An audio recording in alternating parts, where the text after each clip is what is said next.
Welcome back. Aurelius and Malik, the classified archive. We close the Alexander Litvinenko poisoning file today. 5 parts. The end of the story. The assassination of Alexander Litvinenko reverberated far beyond the inquiry chambers. It marked a significant moment in international relations. On November 1st, 26, Litvinenko, a former FSB officer, fell gravely ill after consuming polonium-laced tea. His death 3 weeks later was not just the end of a life. It ignited a profound investigation into state-sponsored violence. Absolutely. But let's not forget the human cost. Litvinenko's death was a brutal reminder of the lengths to which the Kremlin would go to silence dissent. It wasn't just a political maneuver. It shattered lives and left families in grief. His legacy lives on through those brave enough to challenge oppressive regimes. They carry his memory forward, standing up against injustice. It's a personal tragedy that resonates deeply with many who still fight for freedom today. The inquiry's findings were chilling, to say the least. It concluded that the Russian state was probably involved in Litvinenko's assassination. This wasn't just idle speculation. It was built on extensive evidence laid out by Sir Robert Owen. The implications were staggering, showcasing a brazen disregard for human life in the ruthless game of espionage. We can't overlook how such actions reflect the dark side of power, where lives are mere pawns. History has a way of reminding us of that. Aurelius, calling it probable, is really just a diplomatic way of framing a harsh truth. The Kremlin's involvement isn't just probable. It's glaringly evident to anyone paying attention. We're not talking about vague hints here. It's about real people suffering. The lack of any consequences for those responsible shows how state-sponsored violence often slips through the cracks. We have to remember the human costs behind these actions and demand accountability, not just for the victims, but for our own integrity. You're not wrong about accountability. The inquiry laid bare the brutality of the Russian state. But it also highlighted the tangled web of international relations we navigate.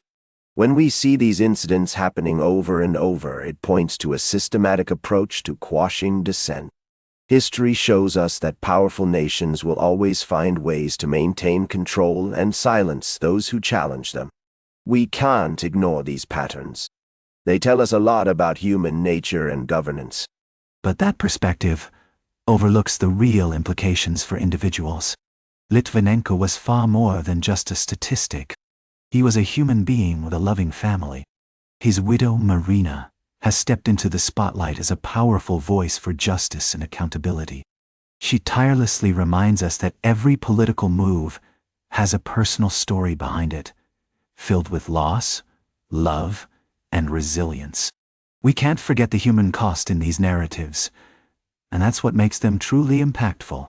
Marina Litvinenko's advocacy has truly illuminated the dangers faced by dissidents in our world today. Her powerful assertion that her husband was murdered simply for standing up for the truth strikes a chord with anyone who values justice. It serves as a stark reminder of the urgent need for those in power to confront human rights violations head-on. This inquiry has ignited important discussions about how we must strengthen protections for those who dare to speak out against oppression. Those discussions are vital, but they often fade in the face of political expediency. When we see nations hesitating to confront Russia, it really says a lot about how economic interests often overshadow what's right. We have to ask ourselves, how many more lives must be sacrificed for these interests? Think of the families torn apart, the dreams lost.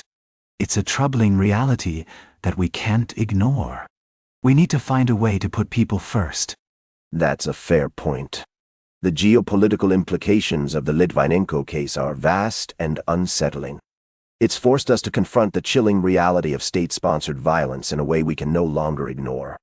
The inquiry exposed significant vulnerabilities in the very international systems we thought could protect human rights. The world is shifting beneath our feet, and if we're to adapt, we must rethink our methods of accountability and how we respond to these abuses. And yet, the inquiry remains unresolved in many respects. The Russian government continues to deny any involvement, leaving the suspects free and unaccountable for their actions. This lack of accountability raises serious questions about the effectiveness of international law and what it means for victims like Litvinenko. We must remember that justice for him is still an open wound, affecting not just his family but all of us who believe in the rule of law and human dignity. The unresolved nature of the case highlights a grim reality we can't ignore. It sends a chilling message to dissidents everywhere. Speaking out can have severe consequences. The inquiry into Litvinenko's death serves as a stark reminder of the risks faced by those who dare challenge powerful regimes.